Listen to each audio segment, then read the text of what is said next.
এই সেই বাঁশঝাড় যে বাঁশ থেকে আমরা এর আগের বার কাইটা রাখছিলাম।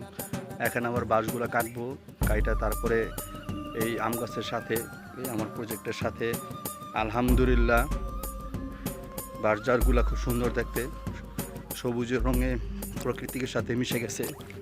এই সেই ঝাড়, এবং এই ঝাড়ের সাথে দেখুন কি অন্তরঙ্গ সম্পর্ক পুকুরের সাথে, মাটি জমিনের সাথে আর প্রকৃতির সাথে।